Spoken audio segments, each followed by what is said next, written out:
Hello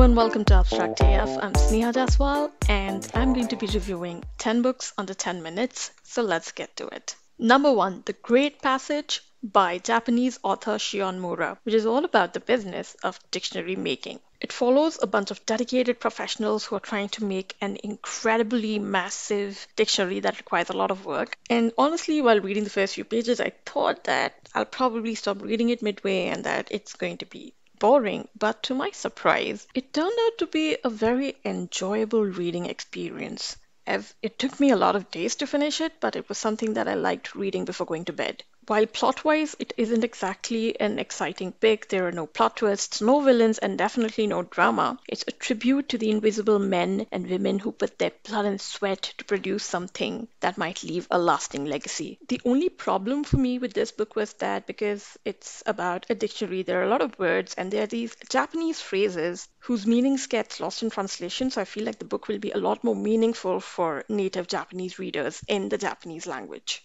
Moving on to book number 2, it's a graphic novel called Cheer Up by Crystal Frazier and Val Weiss. The story is about two estranged friends, Annie and Bebe, who haven't been talking in a while but become close again after joining the school cheer team. There is some wholesome LGBTQ representation in the book.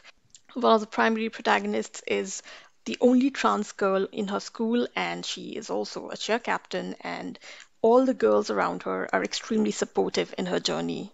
The artwork is filled with pleasing colors. It's like the title, very cheery and will brighten up your day. There were a lot of times when I was reading the graphic novel and it reminded me of the sunny Riverdale from the classic Archie's comics because it has the same kind of joyous teenage energy. So definitely check it out if you're looking for some fun, breezy, quick LGBTQ graphic novel. Book number 3 is Blue by Emily Profete. I'm not sure if I'm pronouncing it wrong, so sorry about that.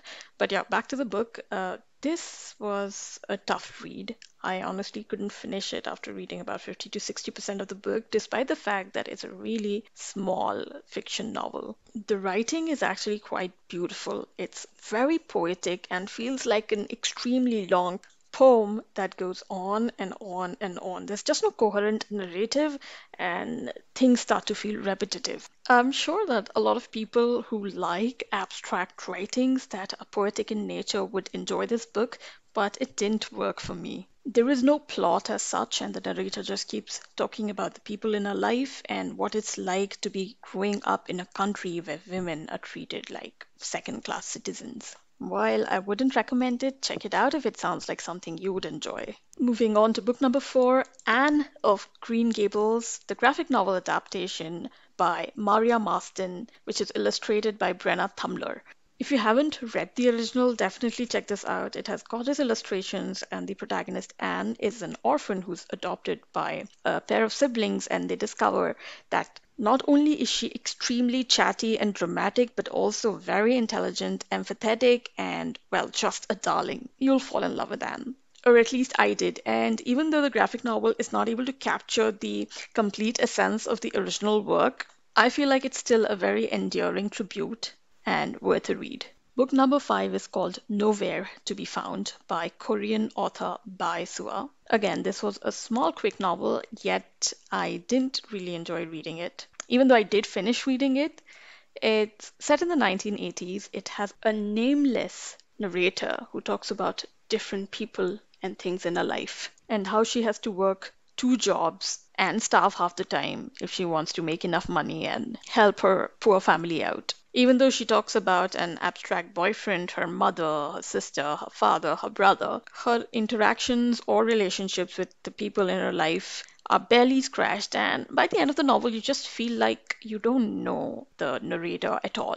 Maybe this book was just not for me, and if you are also not extremely philosophical or ruminative about the books you read, then maybe you wouldn't enjoy this book either. Book number 6, we're back to a graphic novel called Invisible Differences by Julie Duchess. This book was a very interesting read about a 27-year-old Marguerite who struggles with social interactions both in her personal and professional life. Eventually, she learns that she has autism, and then we are explained how there is not a lot of awareness around autism in France. So basically, Invisible Differences is a really good book for those who don't know much about autism, and it gives you the opportunity to understand just how difficult life can be for those who do have it. The artwork is pretty simple and cartoony and makes for an interesting read, and I really like how the panels start off completely black and white in the beginning, but slowly, as Margaret starts to understand her condition and begins to accept herself for who she is, the pages begin to have more color, symbolic of how her life becomes better with her accepting who she is. Book number 7, Purple Hibiscus by Chimamanda Ngozi Adichie. There's already a longer audio review on our website, but anyway, let's do a quicker review here. It follows the story of 15-year-old Kambili who comes from a very wealthy Nigerian family, but the head of the family, her father, is very patriarchal, extremely religious, and while on the outside he is an ideal citizen, at home he is a autocrat who controls every aspect of his children's and his wife's lives. The author covers a lot of themes in her book, including domestic abuse, friendship, fraught family ties, and she also captures the political scenario existing in Nigeria at the time when Kambili was growing up, so you see what it's like to be under a military regime. There are protests, chaos, financial crunch, and of course, the censoring of media. Not just that, Chimamanda also interestingly captures how colonialism can have a lasting impact on a country that is completely culturally different from their oppressors. Definitely check it out if you haven't read it. Book number 8 is The Lost Carnival, a DC Comics standalone graphic novel that follows the life of a young Robin before he became Batman's sidekick.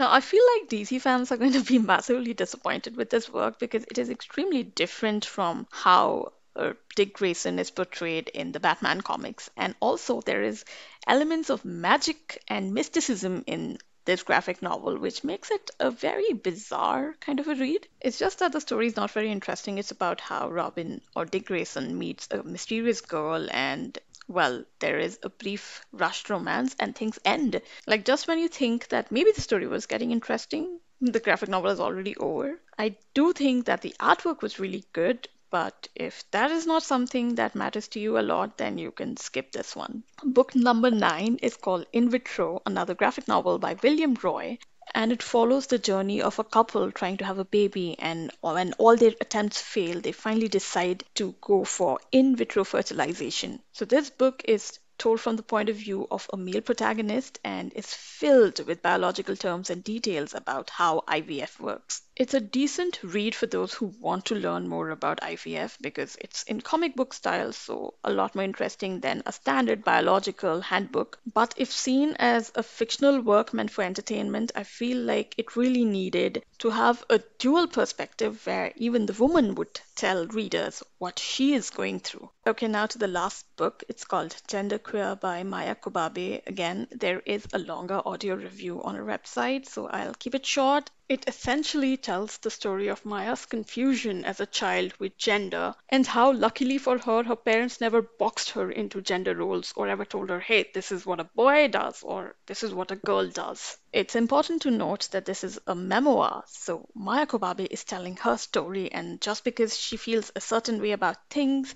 doesn't mean that every genderqueer person feels the same way about things or issues. The artwork in the book is really good and helps tell Maya's story in a very compelling way. Maya doesn't shy away from sharing intimate moments in her life, so there are a lot of graphic panels and nudity, but they're important to carry the story forward.